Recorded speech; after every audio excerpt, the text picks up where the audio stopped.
Yo, can you hear me okay? Yes, I can. Woo, loud and clear. All right. I'm just gonna mute out for a second, just take a breath, and then I'll do the intro unless you got anything you wanna just let me know before we get started. Is it a live? Like people can jump in? I don't usually ask people to come up. I just usually let people live listen. If you're like feeling it and you want to like field a question or something for the audience, like I said, there's pretty much no fucking rules, so it's whatever we want to do.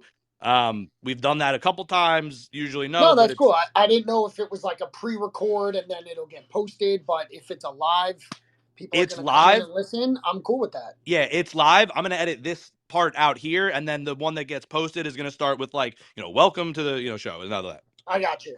All right. All right, cool. I'm gonna mute. Like I said, take a little sip of water, and then I'll do it. All right.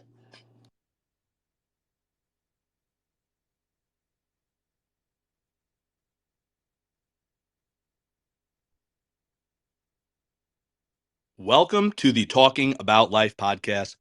I am your host, Ian Lepkowski.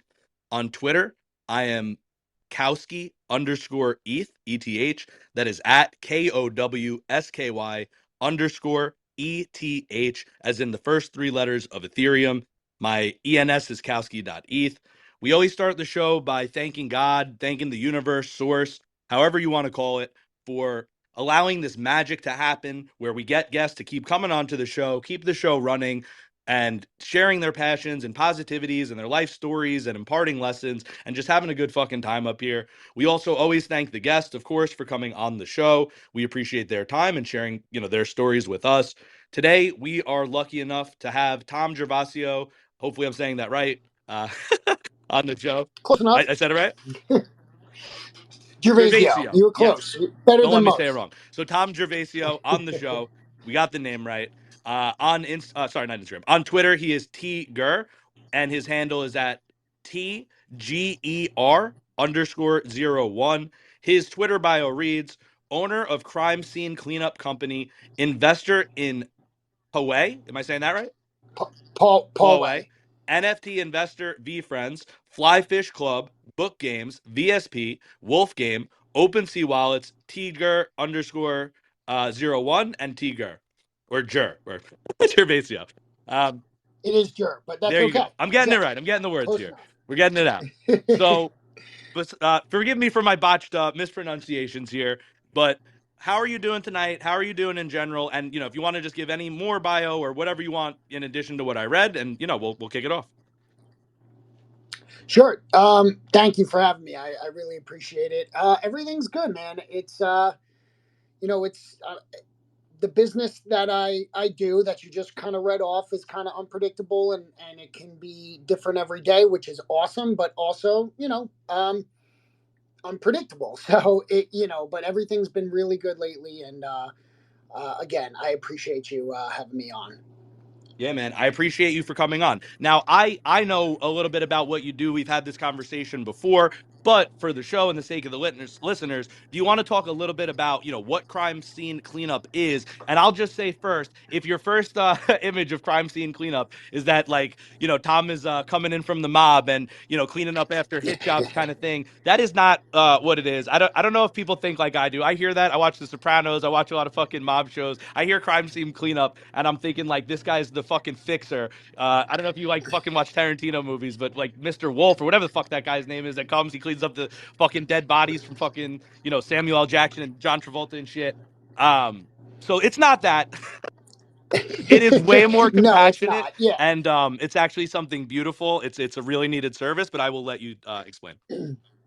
Sure. So, on a broader sense, it's a biohazard remediation company. We do specifically focus on the crime and trauma scene cleaning. So, yes, unfortunately, it's not unfortunate. It's not like the wolf in Pulp Fiction, but in the event of an unfortunate situation, a homicide, a suicide, an undiscovered death where someone passes and isn't found for a week, a month, couple months, um, there's biohazard spill. There's bodily fluids, obviously, that get splattered. It could be a hazard to someone's health. So it does need to be treated properly. It's not you just go in and dump bleach on. That's another Hollywood type thing.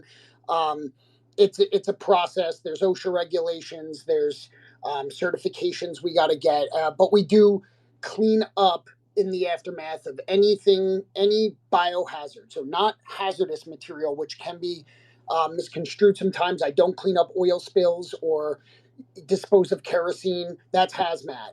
Biohazard is in hazardous material or hazardous fluid that comes out of a living thing.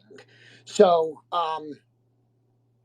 we have to wear the proper protection, PPE, the suits. I get called Walter White, Breaking Bad type style because we do wear the full body bio suits with respirators if needed, and we use proper proprietary chemicals.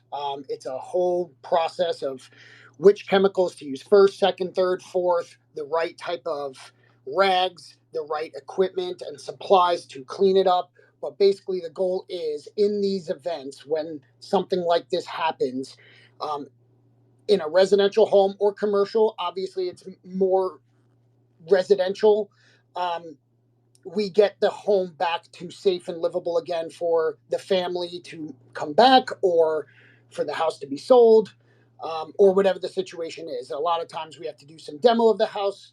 Um, and what a lot of people don't know is that your home insurance, if you own your home and you have home insurance, this type of service is covered. No one thinks about it. They don't mention it. It's not something anyone wants to think about, but in that circumstance, it is nice to know that it's the last thing you want to think about at that point is a cost. So, we clean up to keep people's houses safe and livable again. Try to return it back to um, I want to say safe space, but that's just it's tough. A lot of times people sell the house after something like that happens. Yeah, I understand. I think I would probably do the same. And now, just so the audience gets the picture here, I just want to get my view, because I think what you're doing is beautiful based on some of the scenarios I'm picturing. You Hmm. could potentially be, and correct me if I'm wrong, walking into a house where it's a mother and father, they've lost their child to a horrible suicide, something horrible, an event like that, right? The death of a child in the home. Maybe there's blood, or who knows what. I don't want to go, I don't want to, freak people out or whatever, get too graphic, trigger anybody, but we're just dealing, this is your reality. So, and we're talking about life, so we're facing it head on, and I'm comfortable with it. So hopefully, the listeners can bear with some of the, details here, but basically that's the home you're walking into. And my understanding of it is the first, event, your crime scene cleanup, is like the police have to come, and they do all the tape and everything, but the police don't clean the scene up, right? Like the police, to my understanding, take the body, but they don't clean the scene.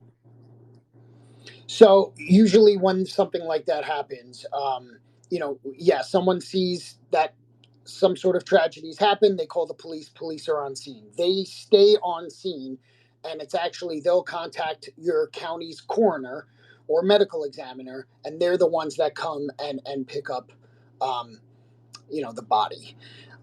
So then once that's out, then the scene gets cleared by police. They're there the whole time, but no, their job is not to clean up anything. That's not part of their job description. They never will. So, where this business and industry that I didn't even know existed before I got into it. So most people don't know it exists. But when when the body is removed and the police are there, they clear the scene, they kind of just go. And it's really on the homeowner or family to kind of figure out what to do. Now, a lot of times they'll ask the coroner or the police, what about this? And that's hopefully, if I've done my job as the owner, marketer, whatever of that area, they'll say companies like there are companies that exist that handle the cleanup of this.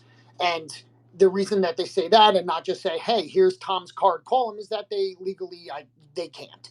They can't. A government entity is not supposed to refer a private business, and they don't.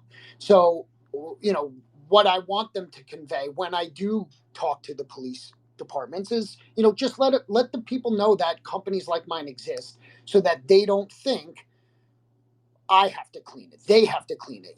They don't do it themselves. It's already traumatic, obviously. The last thing they want to do at that point is to then clean or think this is going to cost me thousands and thousands of dollars to clean up, which it does. And, you know, that's where the education of like the home insurance, like I want people to call so that I can at least spread awareness. Like here's what I can do. And we try to take as much off their plate. We'll file the claim with insurance. I talk to the adjusters personally and all that. So, you know, um, that's kind of how the process goes. And that scenario you created, that's unfortunate, not uncommon.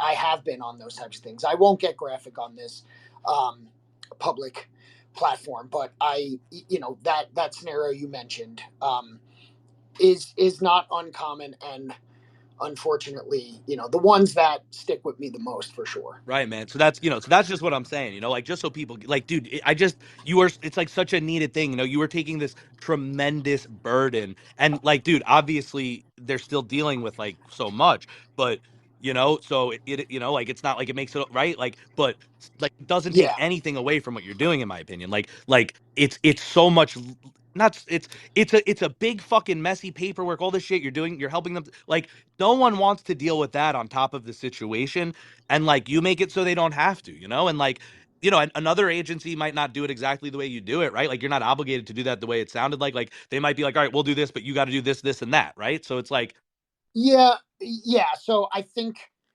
that if that's your process, I don't think no one really shops this around, right? So normally, the first person you find, especially if they tell you that insurance is going to cover it, you're going to go with them because you're not in a state of mind. It's not like getting your kitchen remodeled and you're going to, get three estimates or something. So, a big thing of this business is response time. So it's something that we get the call, we're going. Middle of the night, middle of the day, middle of a vacation. yeah, I was gonna That's ask you happened. what is like for the people in the situation, like how long is it between like when the cops come and leave and like when your company or someone like you would show up on the scene? For ones that the cops are still there, because sometimes the police will leave and when the scene is cleared, and whether they let people know, uh, companies like mine exist, that some places provide a list of vendors to call, but they're gone. Their job there is done. Now, if they're requested to stay, then they might. But I've had both ways where the police, the whole family leaves. No one's there. They're like, I can't be in this house. They leave. The police officer stays behind, and I do it within an hour of it being cleared. I get the call. We want you here tonight because we want to come back in the morning. All right, we'll be right there. Sometimes people are like, listen, we're going to be staying at a hotel for a week or a friend's house for a week. So, tomorrow morning is fine. So, response time is big. It really depends on the situation. If no one else lives in the house and that person lived alone, there might be a little bit more flexibility. We can be there the next morning if it's at night, but the soon as soon as possible. But a lot of times it's drop everything and run. Yeah, man. And again, I can't say enough. Like I don't want to say you're underselling yourself. You know what I mean? Like you're speaking about it in a very respectful manner. And like, but dude, I think I'm very impressed by what you do. You're taking on a darkness, man. Like it's not something everybody could do. It's something a lot of people, in fact, could definitely not do emotionally. And it's just, dude, I just think it's beautiful. Like I didn't know, right? Like I didn't know that there was that gap. Like I didn't know that people don't want to think about it. I didn't want to think about it. I haven't thought about it. Like I think about a lot of things. Like I plan a lot of things ahead or imagine things. This is not one of the places, I wander my mind to go, all right, let me plan for this just in case. It's like I don't even want to think about it. But then when you do Right. think about it, right, it's like you don't realize that there could be this gap, or like you don't know, or like like you don't want to obviously be there, and right, people got to get out. It's like you don't want to be in the home, and then it's like the scene is just there, and it's like how do you sleep there that night, right? You're saying people leave. That makes sense, and it's Exactly. like the quicker someone gets there, the better.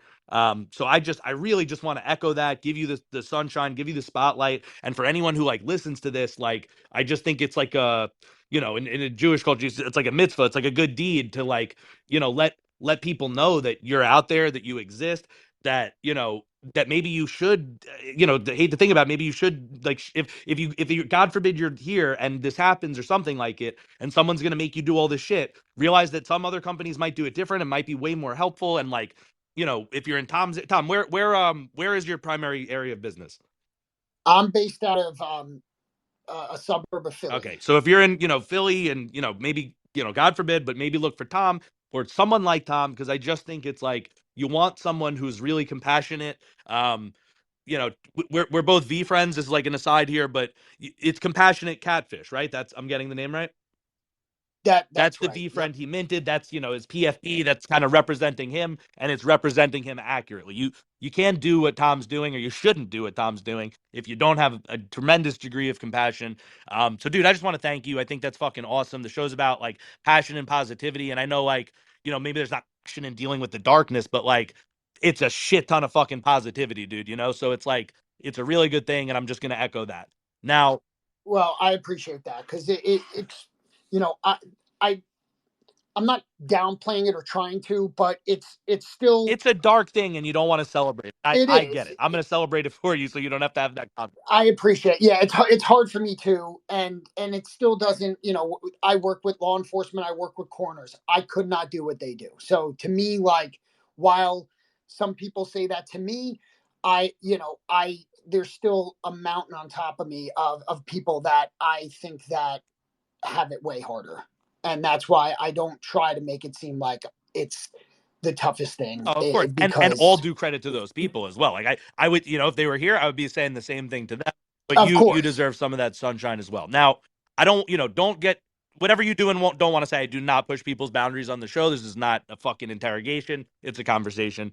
But how? No, I'm happy to talk about it. Okay, Please. I cool. mean, it's also a pretty lonely industry. I mean, I get to talk to law enforcement, but like, it's a small crew, you know, and it's not something that I'm out, schmoozing. I don't go to an office. I don't have coworkers. You know what I mean? So I'm happy to talk to it. The only, the time where I get to talk about it is when I meet other owners or conventions of, you know, um, the funeral director convention because I got to go set up a vendor table or the coroner's convention. You know what I mean? Like those types of things where, you know, I know the people. It's a safe space to talk about, decomposition. Yeah, it lasted 2 months, and and it gets to a point where I know the people are comfortable doing it. So I don't have any problem talking about it, but I also don't. It could be upsetting. So I Well, yo, I'm gonna ask appreciate you here. You could asking you because I could do think it's important to know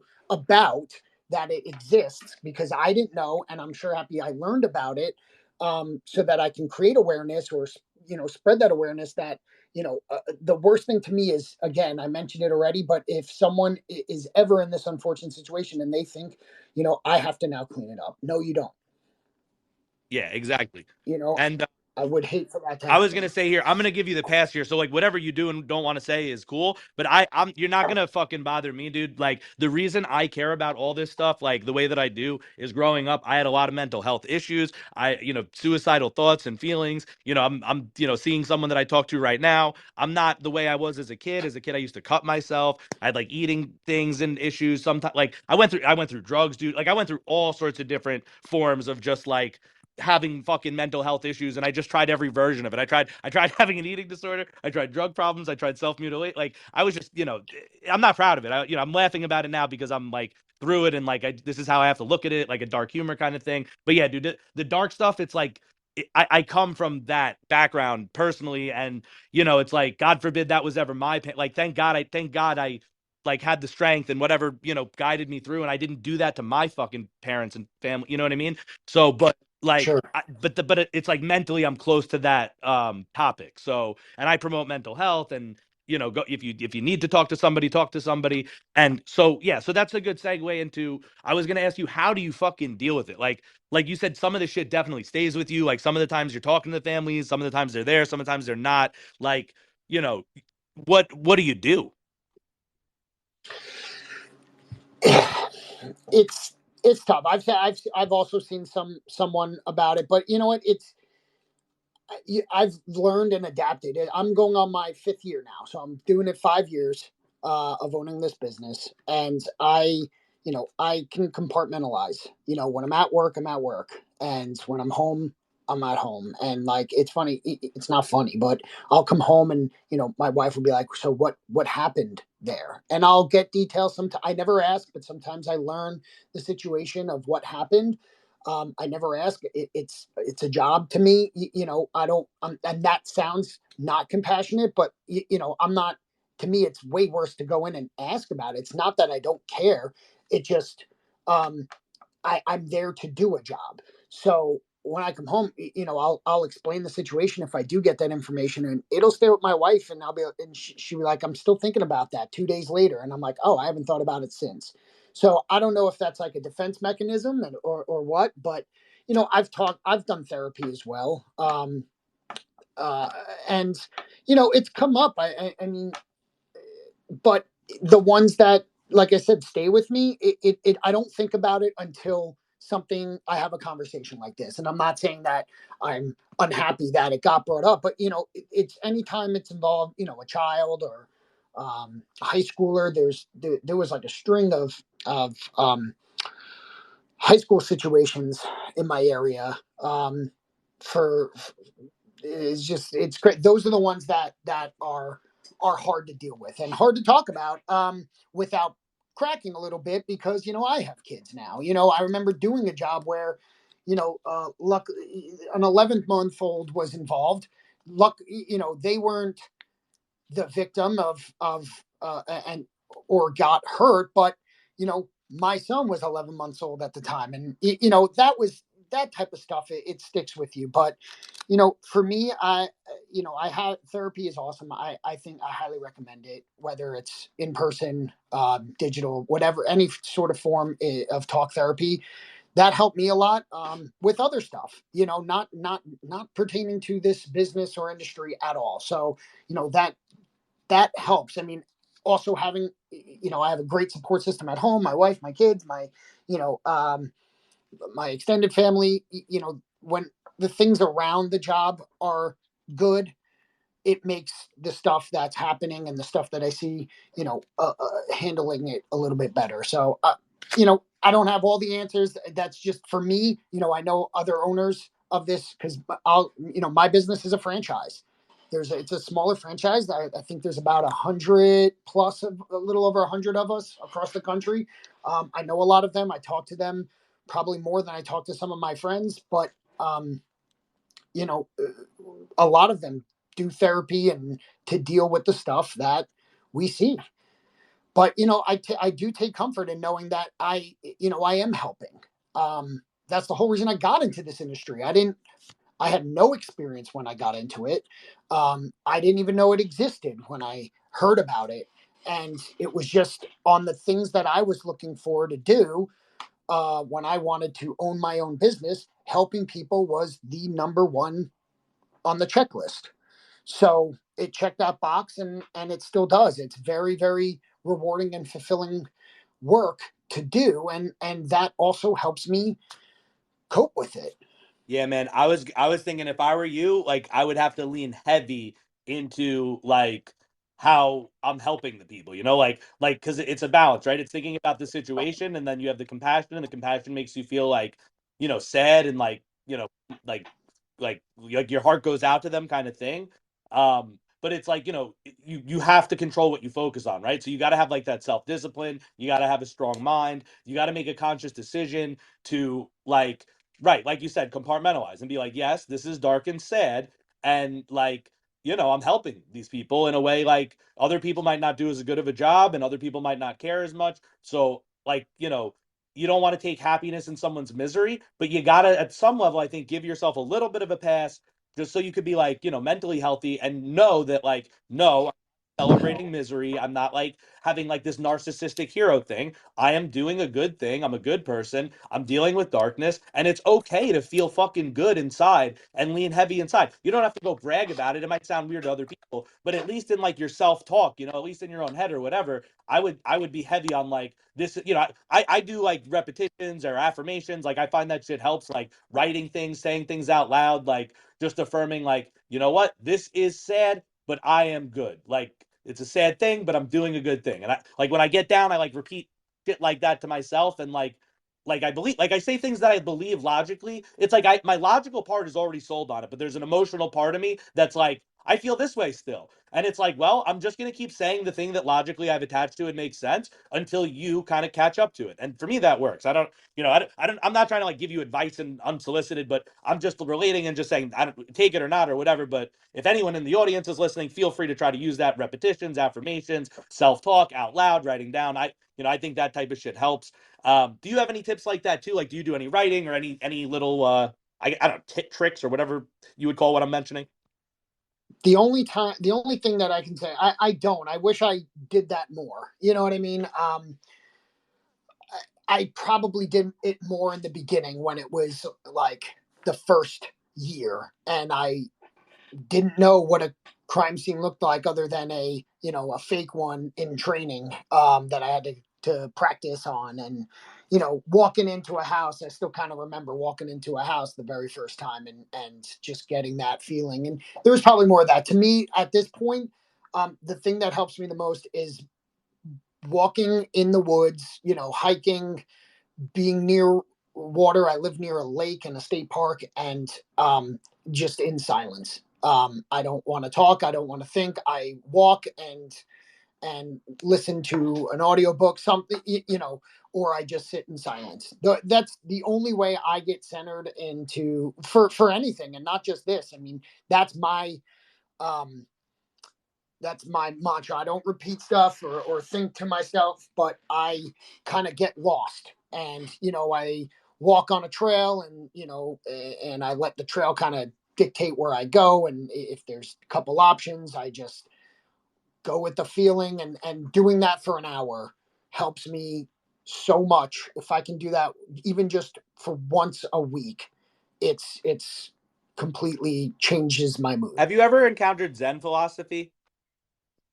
I No, I don't know. So Zen philosophy, and I'm no fucking expert on it. I'm like a jack of all trades kind of guy. I've like sampled like a lot of different things. Sure. But Zen philosophy is what you're doing, I would say. So like it's funny, like it sounds like you kind of just like found that as something that worked for you, that you just it's all to Yeah. you or whatever. Um, but the idea of Zen is like I think one of the like sayings that encapsulates it is chop wood, carry water.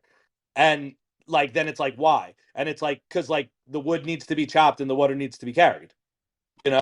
So it's Okay. like just do what needs to be done, like just be. So it's like so that's a very useful tip. It's not just, it's not just like it's like you're doing something that has like a whole philosophy behind it, to my understanding based on what you're saying, you know? So it's like, what do you do? Walk in nature. Why?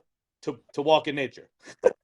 You know, Right. like you walk in nature to walk, Makes to sense. experience the nature, to be there. Like there, you don't have to like right. Like so, I do it my way. I do that. But dude, I don't have as much nature close to me always. I live by a beach, so I will do the boardwalk, and then that is my Zen moment where I just walk the boardwalk. I look at the waves, and I'm just there to be there. Then I'm not doing the mantras. I'm not doing the repetitions and the affirmation. Then I do that too. So that's also one of my methods. I sample from all the different philosophies and I pick and choose what I like. I think that's like I have a little bag of tricks from all the different religions and perspectives and philosophies, that type of shit. So that's the way I like to do it. But yeah, dude, that's totally Zen. I think you go out there, you just listen to a book, you just walk, you just breathe, you just be, dude. You just fucking exist for the sake of fucking existing, and with not like a aim. You're not, that's it. You're just doing what you're doing. So you know and then there's something else called like Taoism, which is a little bit similar to Zen, and it goes, the Tao does nothing, and yet nothing is not done. So it's like you don't work too hard to do things. You just kind of take things as they come, and like again, there's a part of Tao and Zen where you just fucking be, dude. You just are. You're just with nature. So there's deep spiritual wisdom in your natural proclivities, I would say, whether you know it or not. Yeah, it's kind of like a you don't know what you don't know. I didn't, You're a I fucking just did guru, it. I didn't know it had a thing behind it. It's good to know. Tom the guru, Zen Tom. But let me ask you. So you have kids? You have kid or kids? Two, Two. How old are they? 4 and 2. So okay, so they're probably too young. But what is you like? What are you gonna do? Like if they know what you does the 4-year-old know what you do? You know what I mean? Like how do you? He just no. So he gets asked at school sometimes, like, "What does Dad do?" And he just says he works in his office, which is in my house. So he doesn't really know. My wife will just say like, "Dad helps people." No, he has no idea what I actually do. Is there a point where you introduce? And I don't. If you haven't thought about this, you don't need to have an answer. I'm just curious, like, because No, it's I actually haven't thought about it. but I'm I was talking about willing to have this moment right now and think about it. I don't know. I don't think it. There are other things I do in the business. So, like I said, that the crime and trauma scene is what we classify it. You know, the logo will say crime and trauma scene cleaning, but we also do hoarding. You know, hoarding cleanup, like the show Hoarders on TLC or whatever. We clean that up, and we do that way more often than I do crime scenes. And then stuff like mouse droppings. That's a thing that can be hazardous that comes out of a living thing. So we clean and wait, remediate I didn't that. hear the word. What was the last one? Mouse Oh, mouse. droppings or rodent droppings, bat droppings, raccoons, any animal. Little guano. Uh, what's that? Guano is Guano. I'm like, Yes, I don't even know why. yes, we do clean that. So stuff like that to fill in the gaps between, because it's not like there's a one of those emergency style calls every day. Sometimes not even every week. So there's other stuff we do. So if I was to, if he asked me what exactly I do, I would probably lean more towards that for a while.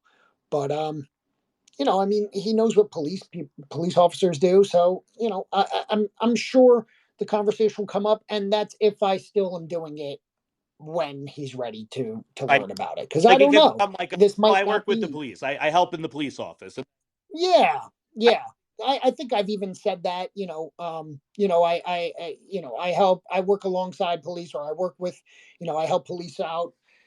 Something, by the time keep it vague. probably You know what? I don't even think, to be honest, though. I don't. By the time he's older, I don't even think I'll be doing it anymore. It's not because I don't want to. It's just this.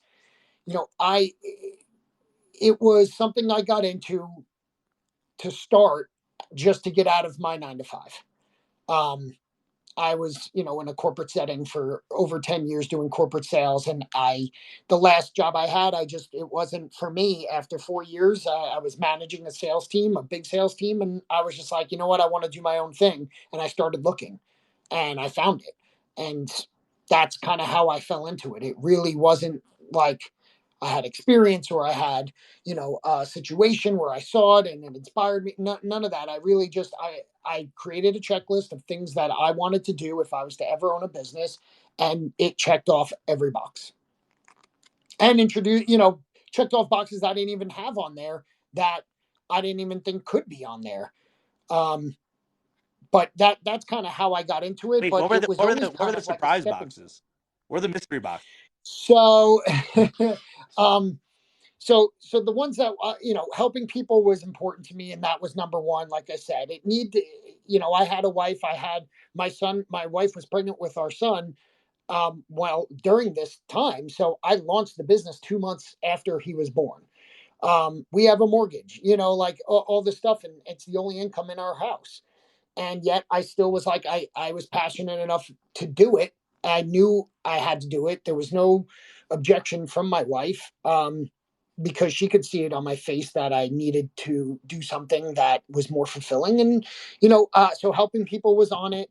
The fact that I was able to run it out of my house, so I could be around more for the kids. And um, I mean, there's low overheads on high margins, and there's the financial part of it too. It's recession resistant, was a big helpful step for it to be something that I took a big chance on.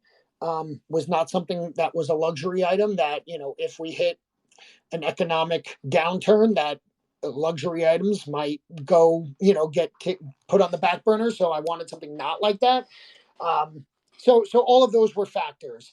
What I didn't even know, that because I didn't even think it was possible, was I've always been a flipper of things, buy and sell.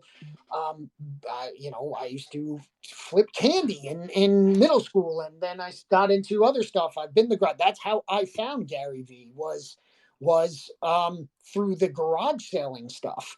because I always loved it. And when I saw someone else loving it, I just like, oh, I want to watch someone else do it. I had no idea about business stuff.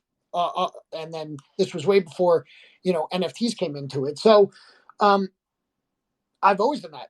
I so part of it is cleaning out hoarders' houses. A lot of times they're throwing out a lot of stuff that can be donated or resold. And so now I Yep. have access, of course, with permission, but I have access to people's stuff before it ever hits a garage sale. And not only do I get it most of the time for free. And That's not only that, I get paid to take it. So it was a way get paid. to kind of make that happen. That is fucking that is a very cool dope part of what you're doing. A funny thing, this is just another aside, it just came to mind. You bring up you got into Gary Vee through like flipping and like garage sales. I someone said Mm-hmm. something about like, oh, what NFT founders have integrity, and I said like Gary Vee, and someone I'm pretty sure facetiously asked like, who's that, right? I don't think they Right. really didn't know. It's like someone who has NFTs. I'm like, if you have fucking NFTs, you probably know Gary Vee is. So I was Right. like, he's this guy that goes to garage sales and sells stuff. And the person, like, I got like a laugh and they liked it or something. Like I was like, all right, I'll fucking sarcasm your sarcasm. Well, I'll have. I like to Yeah. joke around. I'm not gonna. Hit him with that Uno reverse card. I love I'm good for a joke. Uh, okay, let me it. ask you this. So, we've definitely talked a lot about this. Do you have anything? Because you said you don't get to talk about it. Do you have anything on your chest or anything like you want to kind of express about this? Like I said, I'm happy to provide the space About what about the in crime scene particular? cleanup or like anything. You're like, dude, I don't get to talk about this, and if like it's not gonna bother you, I No, want to just talk about this. I got to tell someone this. Like, no, it's really not something that is like bottled up inside. That I really want to get on a stage and talk about it. There isn't. Like I said, the important thing to get the me about it, message I out, don't right? It's like letting people know that this exists and like let them know it any exists. situation. And I just it breaks my heart when I'm in the situations. There's a lot of, like I mentioned, there's something. There was a unfortunate like string of events around children or high schoolers in my area, and it's led to signs being like, "You're enough," and stay strong, or all these like motivational stuff. And I mean, that's the type of stuff that I think it helps, to be honest. Even I don't sometimes think when I I'm heard, and I, like, I would agree, it probably helps. it does. So no, I don't have like something to get off my chest. It's not the reason I wanted to come on and talk about it. I just to me uh, it's just something that is necessary. And if I'm glad that I could do it, so that someone else doesn't have I'm to. glad that you could do it too. And I just want to make sure I gave you that opportunity. But I'm happy to take this as a segue and move into where you said about you think in the future you're going to be maybe doing something else. So, what else are you passionate about? What else is on your mind? Like, where are you going next? And, kind of where do you think you're headed? Yeah, it's a tough question. I think about it all the time because I don't know, to be honest, but that's not demotivating to me because I didn't know that I wanted to do what I'm doing now 6 months before I did it. So, it kind of, I had to have the motivation to go looking for this business in order to find it, but I haven't had that motivation yet. So I haven't looked for anything to do. I look for things to do um, in while I'm doing this, I don't want to call it a side hustle. Getting into NFTs was very cool. While it's not something I aspire to be in Web3 full time or anything like that. I'm a casual follower and investor, and I still very much am a part of the discords and communities, but it's not something that I aspire to get into full time. So I don't know. But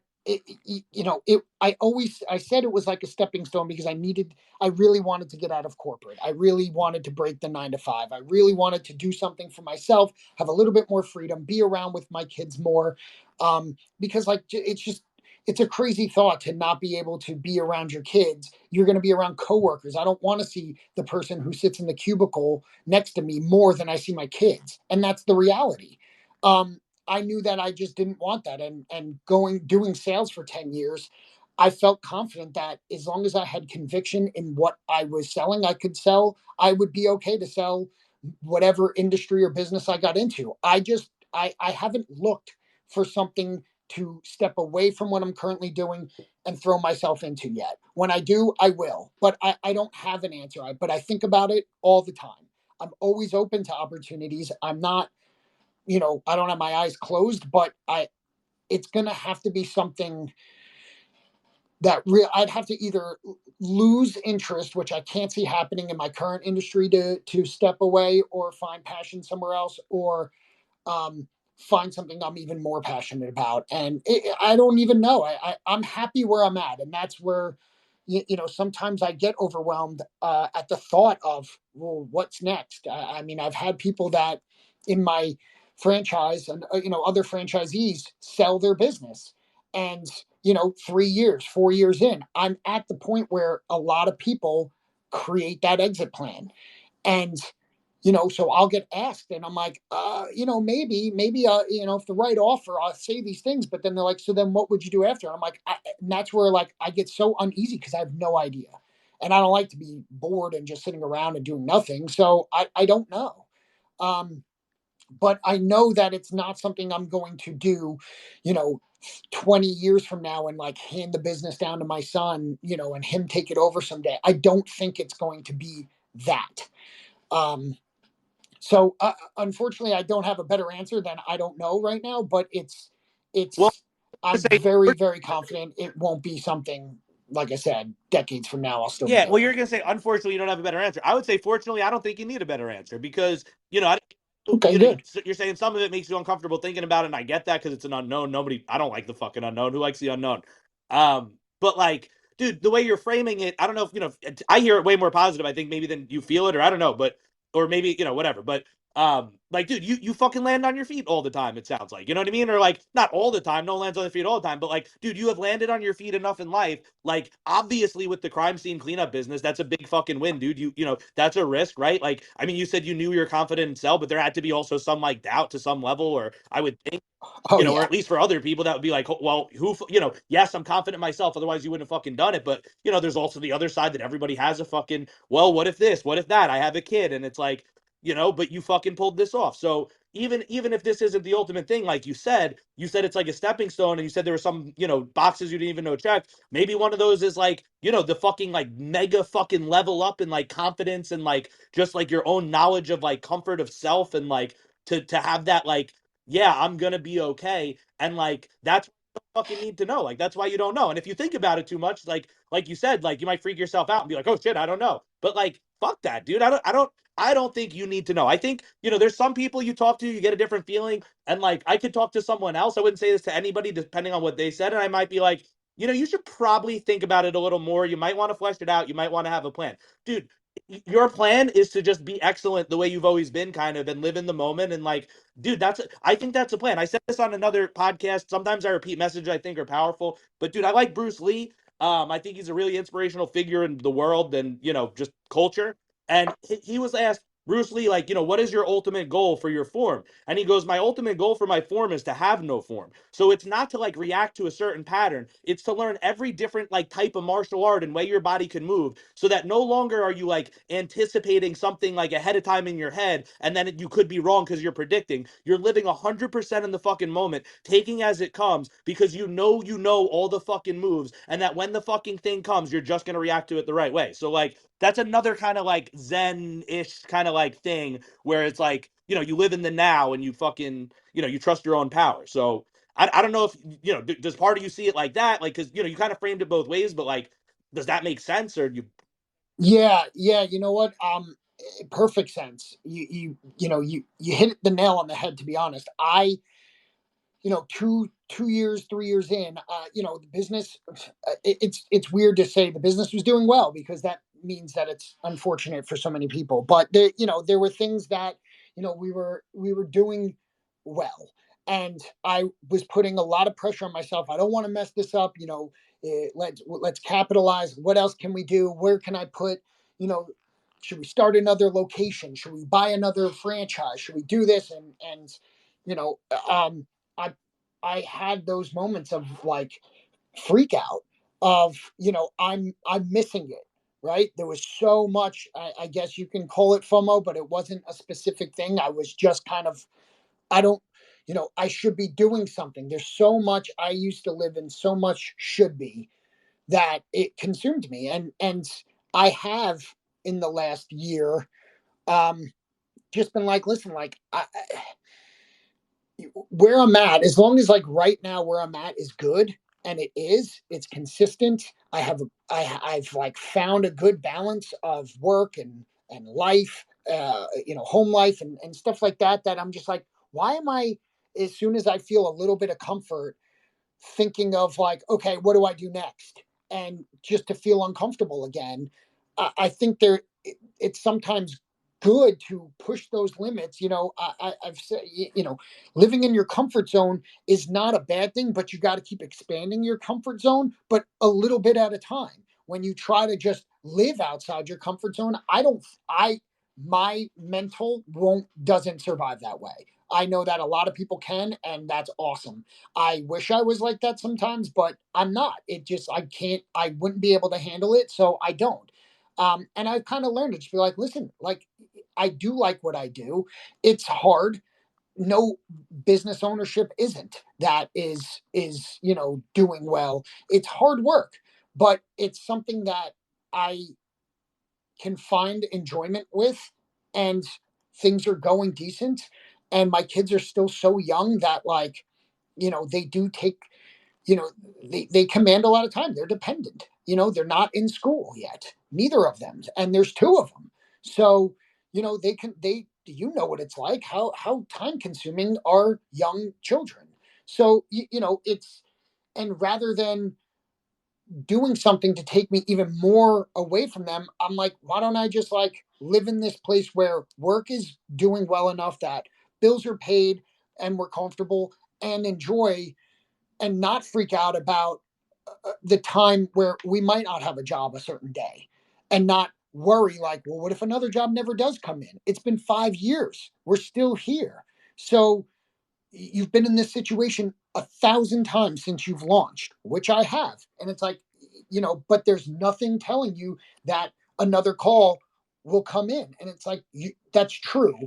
But you Well, know, instead statistics of just worrying tell and you. pissing that free time, not free time, but that time away, why not enjoy it? And that's when I will go out on a hike. When I do start getting that feeling, and then I go on a hike and it's 2 in the afternoon on a weekday, and I'm just like, look what I get to do. So that's the type of thing, I've come to look at it as a positive.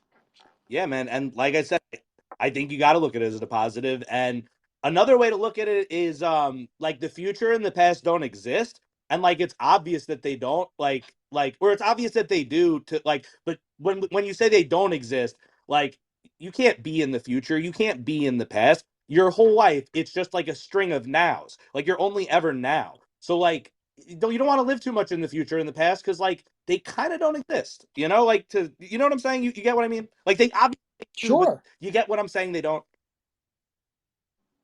Yeah, I mean, I've heard like, if your mind is always living in the past, that's, depression. If your mind is always worried and living in the future, that's Yes, anxiety. that is yes. This is the exact thing. Yes. So, hearing that out loud, I'm like, that makes so much sense. So when I start to feel one way or the other, and I'm like, that's just you falling into that trap. I never read the full book, but there's this dude Eckhart Tolle, and it's like the power of now, and like I've read like excerpts and stuff from it, but it's all about that, man. It's all about like, dude, you're better off like not thinking so much. Like you got to think a little bit about the future. You got to review your past. You gotta Of reflect, course. but it's you really want to be mostly in the now when you're living your life. And like you said, bro, you encapsulate that in the woods. You just are there in the now, like right there. And then even at the scene, bro, you focus on work. You're just in the moment. Like you can compartmentalize, and it is a way to be in the now. So I think that's fucking dope. Thanks. You're welcome. You're welcome. Now we're getting towards the end here. We're in the last 13 minutes. I always save the last like 10 minutes or so for if you want to do like any self promotion or anything. Like, I don't know if like you have like an eBay link you want to put out, you could put it on the pod. I didn't see any links in your bio. Like if you're need help with a No. link, I could help You, with that. Some people ask. Like, whatever.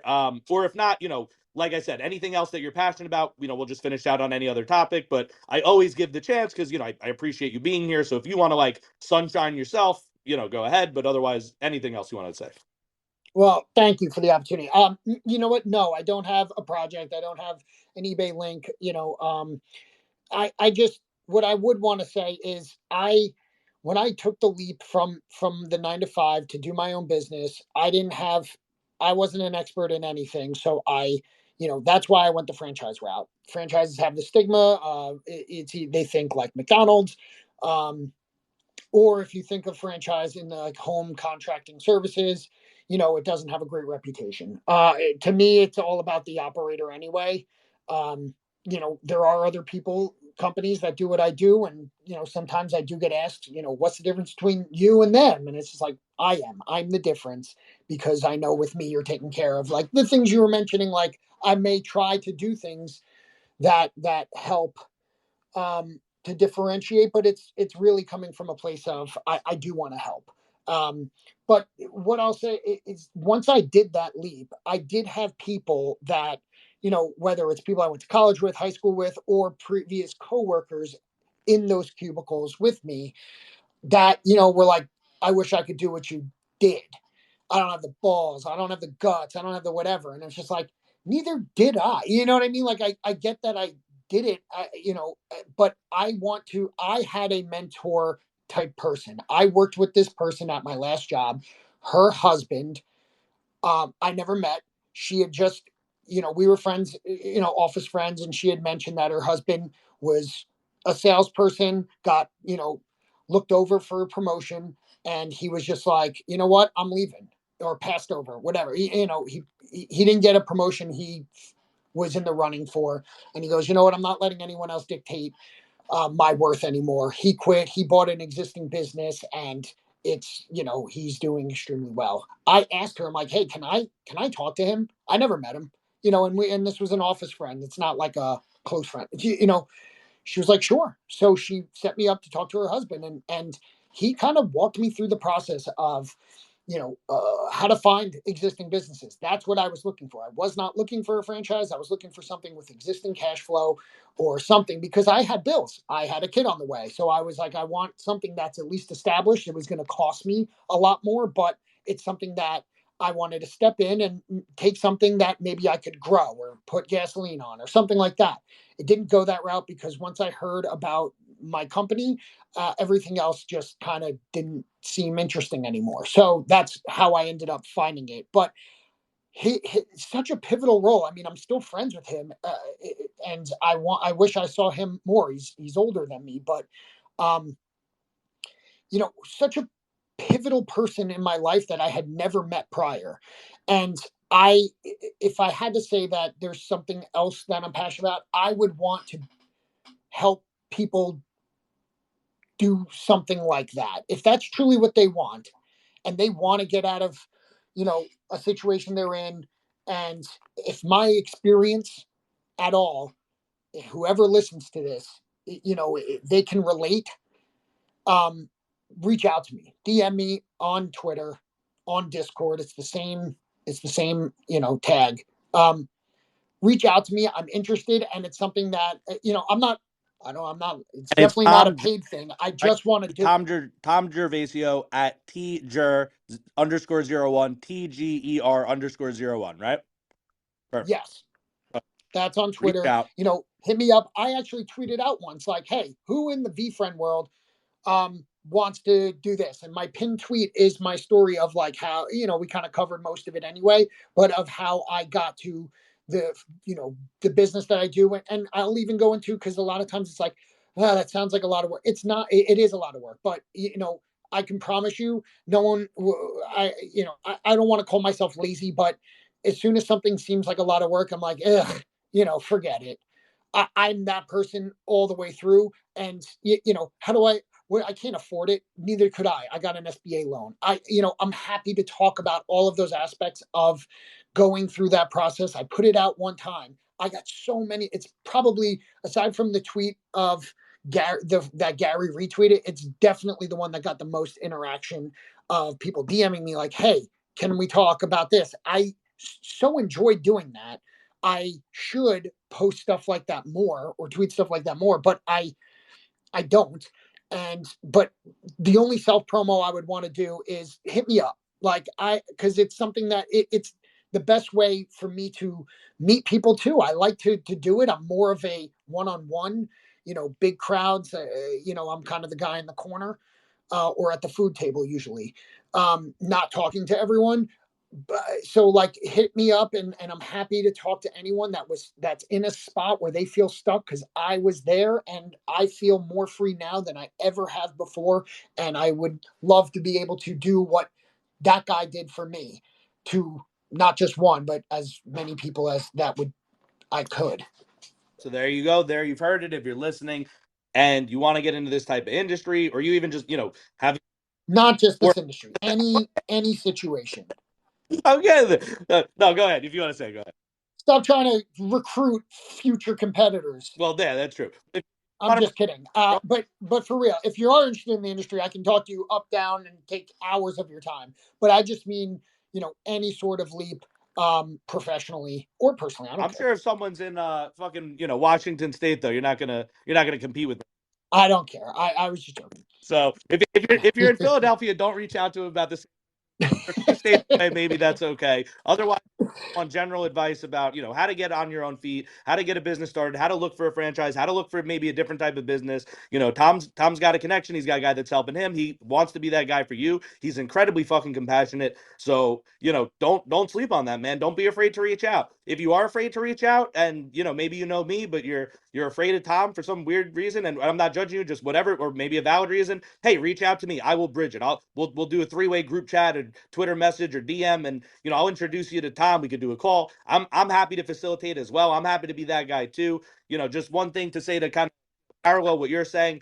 I do my bread and butter is I like fix like computers and cell phones and shit. And for me, like I want to help people too. I don't know if that's the best I could help people in the world, but for my skills and knowledge and where I am, like I've decided like, yeah, this is a really good way for me to help people that I fit and something I could do. Like people need help with this, and it helps people with their businesses, and people need this service. So I feel Absolutely. sometimes I'll charge more, or whatever the rate is, where I'm working is like, or and they'll be like, well, why don't I just go over? I saw this other guy doing it, and I'd say the same thing as you, dude. The difference is me. The difference is I care. Like you could get it done wherever.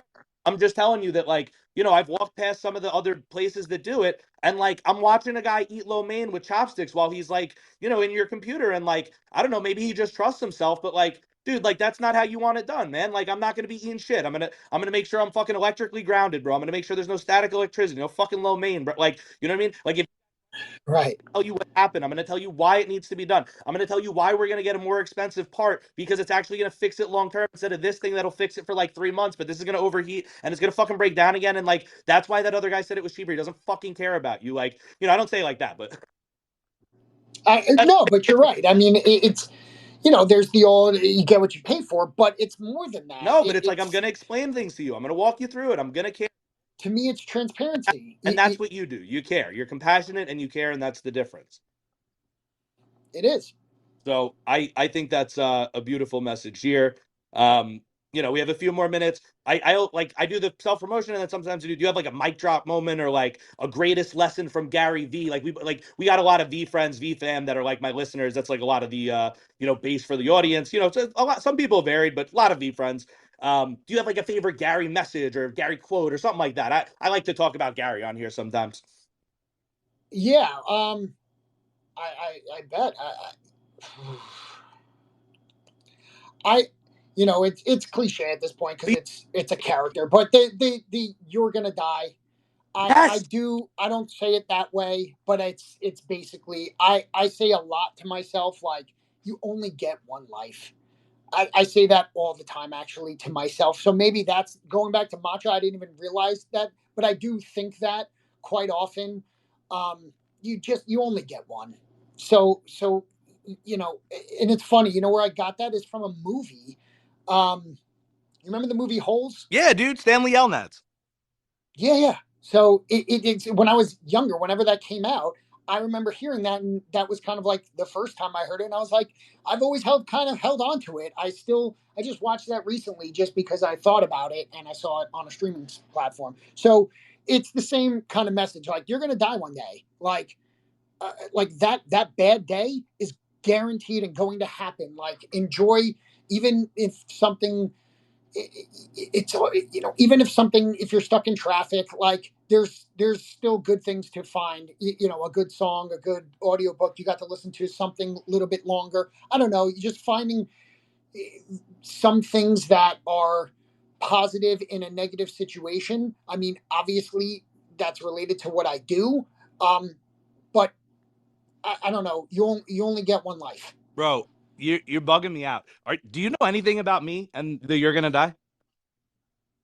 No, Oh, I know about you, but not in that yeah, dude. That's particular I'm so thing. happy you said that. So dude, I'm spiritual. I'm into like fucking woo woo shit. I believe in fucking like magic and fucking wizards. I'm the willful wizard, bro. I really am into all that shit. Crystal, Right. love that shit. I also understand it could be totally bullshit. Like I'm also like, I'm two people, bro. I'm a fucking hippie and I'm a fucking like atheist skeptic. Like at the same time, like, and Okay.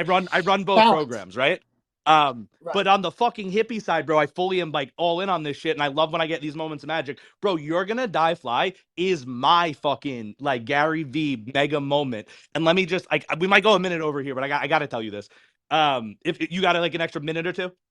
I have I have Okay, plenty of time. cool. I got Yeah, nothing else. I Kids I are try to asleep. keep it an hour because people fucking just don't listen after an hour. But like you can see on the metrics. But I got to tell you this.